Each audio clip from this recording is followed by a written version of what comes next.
Cunhataí, você sabe o que significa? Não, nem eu. Esse é o título do livro, um romance sobre uma história de amor em plena Guerra do Paraguai. O sobrenome da autora também é diferente e sofisticado. Maria Filomena Bolso Lepec. Ela é médica, nasceu lá em Mato Grosso, fronteira do Paraguai. E vejam só que legal, nas pesquisas do livro, ela descobriu que o tataravô dela foi médico militar da guerra. Coincidência demais da conta, não? Olá, Filomena, tudo bem? Olá a todos, um prazer estar aqui com vocês hoje. Prazer é meu, obrigado. Agora me explica aí, o que significa Cunhataí? Inhataí quer dizer moça Eita! bonita do Guarani. É. E por que amor em plena guerra? Ah, mas que guerra que não tem amor, né? Amor tem sempre em tudo. Só que o amor no meio de uma guerra, ele tem os conflitos extremados, né? Então, é até mais fácil até para escrever, porque é bom ter conflito no livro e numa guerra esses não faltam, né? Filomena, a Guerra do Paraguai, né, todos os estudantes aqui, né, que nos assistem, né, eles estudam, cai no Enem, inclusive, né, e muita gente não entende direito, né, o que aconteceu, né.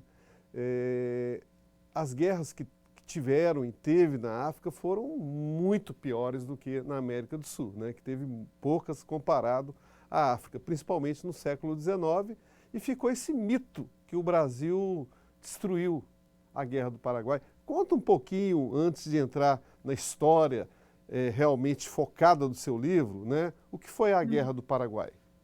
Olha, a Guerra do Paraguai, ela é difícil mesmo de ser explicada, porque existem várias razões, existem várias vaidades também envolvidas, né? O Paraguai, ele tinha nessa época um líder que chamava Solano Lopes, que era filho do líder anterior, e ele tinha essa mentalidade também megalomaníaca.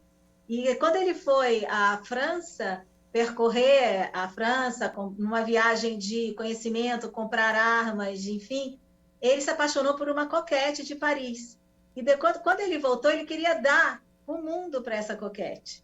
E essa também foi uma das razões. A outra coisa foi a política do Uruguai, entre o Partido Branco e o Colorado. O Brasil se aliou a um, o Paraguai a outro, e assim ia se formando, crescendo esse conflito muito, muito pelas vaidades humanas e também pela economia, né? Porque o Paraguai não tinha uma saída para o mar. O Paraguai ele tem que pegar, ele só é banhado pelo Rio Paraguai, e daí ele tem que passar pelo território da Argentina, descendo o rio até, descendo a bacia do Prata até o mar. Então ele tinha esse sonho de levar o Paraguai para o mar. Também foi uma das razões. Então, Filomena, muita gente não sabe que o Uruguai, né, chegou a pertencer no Brasil, que teve a posse, e daí começou as guerras, né, do Prata, né, do Rio do Prata, que desembocou na Guerra do Paraguai, né? E foi uma guerra violentíssima, né? E foca um pouco, qual o seu livro conta uma dessas batalhas, né? E eu fiquei estarrecido, né, de ver que não tinha nada, as pessoas morriam mais de doença do que por bala, não é isso? Uhum. Exatamente. A Guerra do Paraguai, se a gente for pensar que a Guerra Civil Americana foi uma revolução de americano contra americano, a Guerra do Paraguai é considerada a guerra mais sangrenta das Américas, até hoje. E envolveu três países, né? O Brasil, a Argentina e o Uruguai se aliaram numa tríplice aliança contra o Paraguai. Mas também o Paraguai que iniciou a guerra invadindo o território brasileiro, e justamente em Mato Grosso, e em dezembro de 64, ele aprisiona o navio que vai levar o primeiro, o próximo intendente da província de Mato Grosso, que valia a um governador. Ele aprisiona a comitiva e eles nunca mais saem da prisão, morrem todos nessa prisão. E logo em seguida, em janeiro de 65, ele lança a invasão das três frentes. Uma frente através da 1865, né? Argentina para invadir o Rio Grande do Sul, a outra frente invade, sobe o Rio Paraguai e toma o Forte Coimbra do lado de Corumbá, e a outra frente é essa que vai por terra, invadindo o território brasileiro por terra, até Dourados, até Miranda, até Nioaque. E é esse é o foco do meu livro, essa frente que invadiu o território de Mato Grosso do Sul hoje. Então, eles chegaram a invadir não só Mato Grosso, mas como o Rio Grande do Sul também. Rio Grande do Sul, e Uruguaiana, Itaqui, e também o Corumbá, né? Tomaram o Corumbá. E Corumbá foi o último a ser libertado. E o Rio Grande do Sul foi o primeiro a ser libertado. E essa tropa que invadiu por terra o Mato Grosso do Sul, eles ficaram lá quase 2 anos. É uma faixa enorme de terra, mais ou menos 300 quilômetros de oeste a leste e de norte a sul quase uns 500 quilômetros. Tudo bem que a terra era muito desabitada nessa época, e incluía aí os pantanais e tal. Mas mesmo assim, né, gente, se comparado com a Europa, é muita terra que foi invadida. Plantaram várias safras de abóbora, de feijão. Uns 2 anos o Brasil foi Paraguai nessa região. Então, Filomena, o brasileiro hoje não faz ideia quantas guerras, quantas mortes, né? O que aconteceu para o Brasil ter um território imenso desse foi um verdadeiro milagre. Mas conta um pouco como é que você teve a ideia de fazer esse livro, o que aconteceu, você acompanhou uma expedição, né, do Exército e teve a ideia. Como é que nasceu esse livro e qual a história de amor desse livro? Então, esse livro nasceu porque eu queria falar da minha história, do meu lugar, de onde eu nasci. Queria falar de Mato Grosso, cantar a minha vila, né? Só que eu não queria falar de índio só e de onça, eu queria história, porque eu também sou apaixonada por história. Aí eu também tive que pesquisar a Guerra do Paraguai, porque a gente no colégio não aprendia muito sobre a Guerra do Paraguai. E eu fiquei, assim, impactada a grandiosidade dessa guerra, né? 5 anos.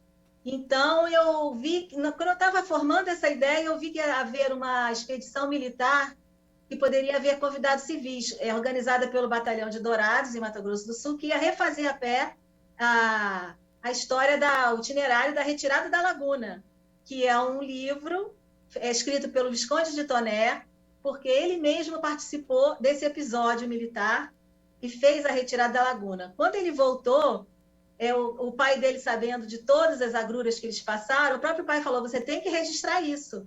E Toné, então, registra primeiro em francês, que ele era de família francesa, e é publicado primeira vez na França, e depois no Brasil, em episódios, no jornal, em episódios, né?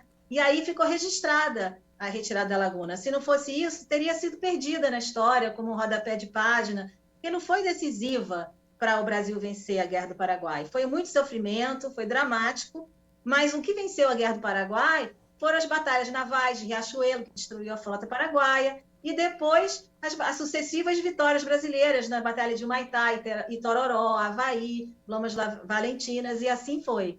A retirada da Laguna, ela ficou porque foi muito bem registrada, e inclusive ele ilustrou o livro da retirada da Laguna. Aí, como eu fiz a retirada da Laguna também, caminhando a pé por essas fazendas, organizado pelo Exército, uma tropa de 80 soldados e alguns estudantes e alguns convidados dormindo em tendas, tendo problema no pé de tanto caminhar, 30 quilômetros por dia, atravessando os rios. Então, para mim, Corajosa você, hein? No meio de 80 homens, acampando no mato. Parabéns. Foi com tenda, passei frio de noite, tive insolação de dia, no final tive uma tendinite, tive que enfaixar o pé, mas eu fui até o final. A gente fez, a retirada da Laguna são uns 320 quilômetros, mais ou menos, 224, aliás, e a gente fez uns 160 quilômetros do itinerário. Então, para mim, foi espetacular para descrever aquilo tudo, né? Porque eu respirei aquele ar, escutei os pássaros, tive as dificuldades, imagino, naquela época. E a retirada da Laguna, ela até hoje é estudada na França, na Escola Militar Francesa, como exemplo de um episódio militar sob as condições as mais adversas, porque foi muito dramático. Das 3.000 pessoas reunidas em Costim, retornaram e foram para Cuiabá no final, umas 720 e poucas. Muita gente morreu. E como você mesmo disse, morreram mais de doenças e de desnutrição do que propriamente de batalhas. Que, nesse período, a batalha mais importante foi a Batalha do Inhambepá, que até o Brasil foi que ganhou por causa dos canhões que tinha. E a história de amor, né, que você perguntou, Olha, a história de amor é a Essa é a história de mais uma... importante, poxa. Hã? Essa é a mais importante, a história de amor, né? Exatamente. A história é uma sinhazinha de Campinas, que é a moça bonita, né? A Cunhataí da história, que é muito romântica também, aventureira, um pouco também do meu perfil, né? O escritor sempre coloca um pouco de si nos seus personagens, e ela vai e se casa com um espião paraguaio. Isso não é spoiler, porque é logo no início da história. E ela vai sem saber que ele é espião, porque as mulheres brasileiras acompanhavam, muitas mulheres acompanhavam a tropa do Brasil, do Uruguai também, Não da dava Argentina não. confusão, não? Não dava confusão? Dava. Esse grupo ia por último, chamava de impedimenta. Eram as mulheres dos soldados, iam também algumas amásias, né? Mulheres da vida, e índios, e algumas também escravas libertas, elas também seguiam, e esse era o grupo que impedia, que atrapalhava, e ficava por último. Não, tinha Exatamente. escravos também que participaram da guerra, inclusive eles ganharam Exatamente. projeção na sociedade brasileira, escravista na época, né? Ganharam projeção após a guerra, né? Exatamente, porque era prometido. Eles precisavam de voluntários da pátria. Eles precisavam formar um exército muito rápido, porque não existia um exército no Brasil. Existia a Guarda Nacional do Império, mas não era suficiente. Eles tiveram que formar os batalhões de voluntários da pátria muito rápido. Então eles prometeram a liberdade para os escravos que se alistassem. E também eles ganhariam o primeiro par de botas. E você sabe que os Isso. escravos eles eram proibidos de usar sapato, né? Os escravos que usavam botas, eles eram já se sabia que eram libertos, né? Que eram alforriados porque estavam de sapatos. Então o fato de usar um par de botas era muito importante, era um símbolo, né, da liberdade. E eles foram então se alistando. Além disso, muitos senhores, eles podiam, por exemplo, em vez de mandar seus filhos, senhores de engenho, eles podiam mandar um determinado número de escravos para substituir os filhos nos batalhões.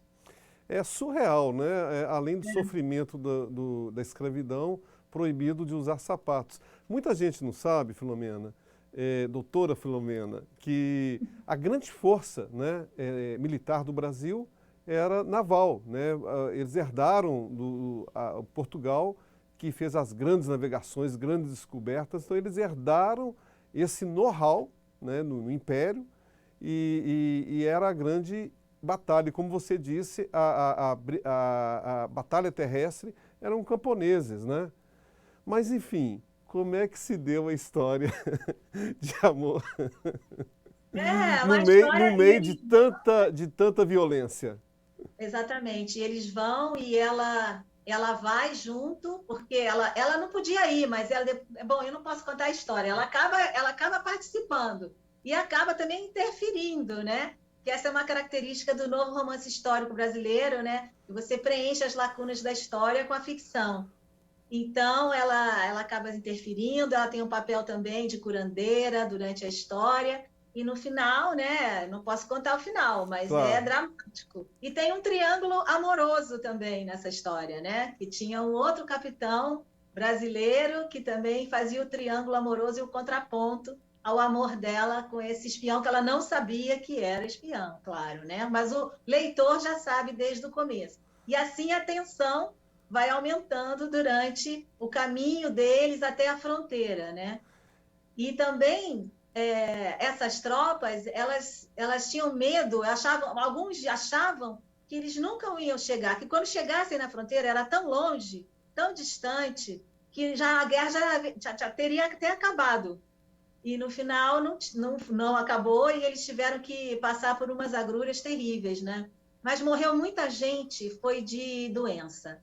Morreu mais gente, por exemplo, de beriberi, que eles não sabiam que era uma doença por carência de vitamina B1. Eles achavam que era uma doença infecciosa. E como eles só comiam carne, que eram próprios bois, que eles caminhavam com esses bois, né? Então eles se alimentavam só de carne e farinha, às vezes. Então, acabou essa doença por falta de vitamina B.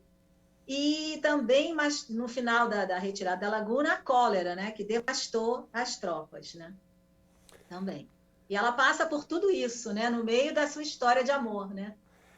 O que é curioso no seu livro, Filomena, é que por trás das guerras, das disputas políticas, e não é diferente de agora e da história da humanidade, né? Tem um homem, e atrás do homem tem o ciúme, a vingança, a cobiça, e essa guerra, né, que é a mais devastadora de todas na América Latina, né, a maior inclusive, né, como você disse, ela nasceu de um ditador querendo impressionar a sua amada, né?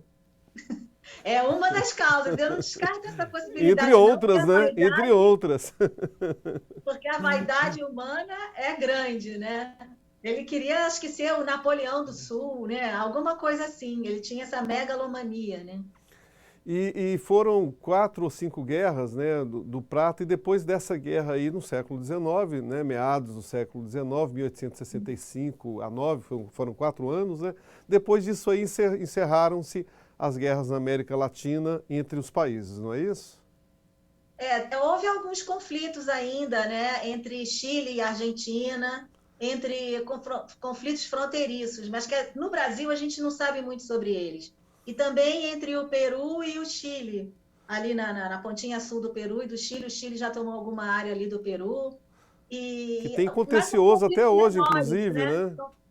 Que, São conflitos menores entre dois países. Né? Na Guerra do Paraguai foram 4 países envolvidos, né? E a gente tem que lembrar que parece covardia, 3 contra 1, mas naquela época o Paraguai ele era uma potência em relação aos outros vizinhos em muitas áreas, porque ele tinha a primeira fundição das Américas, a fundição de Ibicuí, era no Paraguai. Então ele fabricava suas próprias panelas, seus próprios canhões. Tudo bem que não eram de muito boa qualidade, mas eles eram os únicos a fabricar na América do Sul. E também ele formou um exército de 50 mil homens e armas importadas da Europa antes de começar a guerra. E sem contar que o Brasil não tinha nem exército, isso daí é significativo, né? O Paraguai estava mais bem preparado e o paraguaio, o soldado paraguaio era muito valente. Muito valente. Até Caxias reconheceu isso. Impressionante o brio do soldado. Depois, claro, os brasileiros também tiveram seus brios com muita glória e conseguiram vencer a guerra com os aliados. Mas o Paraguai não era um coitadinho naquela época. então, ele passou na história como uma grande vítima, né? Como se nós tivéssemos provocado a guerra. Olha, o Paraguai começou a guerra. Isso daí a gente não tem dúvida nenhuma. Mas no final, porque a guerra é dividida em duas partes. A primeira campanha, né? Até essas vitórias todas com Caxias. Depois ele se recusa a perseguir Solano Lopes nas montanhas, deu a guerra por encerrada, volta para a corte, até se desgastou um pouco com Dom Pedro II por causa disso. E Dom Pedro II, então, envia o seu genro Condé para liderar a segunda metade da guerra, que chama a Campanha da Cordilheira, que era basicamente perseguir Solano Lopes até o encontrar. Dom Pedro não queria a morte do Solano Lopes, mas no meio da confusão, um soldado chamado Chico Diabo vê Solano Lopes no riacho com um filho de 15 anos, percebe que era ele e o passa pela espada, né? O Solano Lopes. Dom Pedro não queria esse desfecho, mas aconteceu. E o Condé, então, vai liderar essa segunda parte da guerra. Só que nessa época, o Paraguai já estava devastado. Esse exército, 50 mil homens todo mundo já tinha morrido, só ficaram os velhos, alguns oficiais mais velhos, e bem velhinhos, e os adolescentes homens, né? Os homens mesmo já tinham quase todos morrido. Então tem uma batalha horrível que se chama Costa Nu para os paraguaios e para os brasileiros chama a Batalha de Campo Grande. É uma batalha que o Condé chega com as tropas e ele até, não sei se deve ter sido surpreendido, que o inimigo eram meninos de 12, 14 anos, com as mães por trás dos arbustos. Então foi um massacre essa batalha. Até hoje ela é um feriado no Paraguai, o dia do massacre das crianças. Cada um com a sua visão da história, né? E Dom Pedro II, ele chegou aí na frente de batalha. Ele era um pacifista, né? Dom Pedro II, mas Pacifista. ele não teve como evitar, né? Como você mesmo diz, né? Ele não quis a morte do ditador paraguaio. Não, pelo contrário, ele queria que prendessem, mas que não matassem. Mas você vai controlar um soldado no É. calor da batalha? Não consegue, né?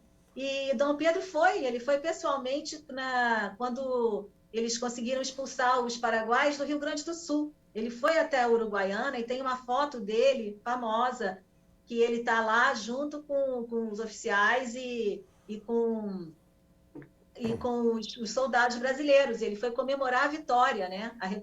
A recuperação do território brasileiro no Rio Grande do Sul, em Uruguaiana. E esses soldados que se renderam no final e perderam o território no Brasil, Solano Lopes, ele castigava os familiares no Paraguai, de quem se rendia, sabe? Era uma coisa bem cruel. E também tinha os piraguês, que eram os alcaguetes, né, de Solano Lopes, que ele eram os empregados das casas, que ouviam e delatavam. Aí ficou aquela época de terror no Paraguai, né? De delações, e passava mesmo pelas armas as pessoas que ele achava que falaram alguma coisa contra ele. Né? Essa história das delações e punições de quem se rendia lembra a Segunda Guerra, né? O nazismo e o stalinismo na União Soviética. É verdade, foi o nosso exemplo aqui, infelizmente, né? Sim. E depois disso, para quem não sabe, né, essa guerra foi crucial para a libertação dos escravos, né? Só para dar uma contextualizada, doutora Filomena, porque muita gente que está nos assistindo não sabe, o Conde D era marido da princesa Isabel, que assinou a Lei Áurea da libertação dos escravos, praticamente 20 anos depois. A partir daí que começou as leis de libertação, ventre livre, entre outras. Então essa guerra deu força para a libertação, porque o Brasil dependia, era uma economia escravista, né? Então ele era muito dependente, né? E a partir daí o Dom Pedro II, o Império, teve mais força para começar a libertar os escravos através de leis, até que veio a definitiva em 1889, através da mulher do Conde D, né? Não é isso? Exatamente, com a princesa Isabel, em 1888 e 89, depois a República também, né? Porque a Guerra do Paraguai construiu esse exército, como eu disse, não existia antes. Então o exército ele toma muita força depois da Guerra do Paraguai. Se tornou uma instituição organizada, né? Com a elite do Brasil. Então, é a partir desse exército que é depois proclamada a República, né? Pelos militares, né? Por Deodoro, da Fonseca, todos eles, os primeiros presidentes, eram militares.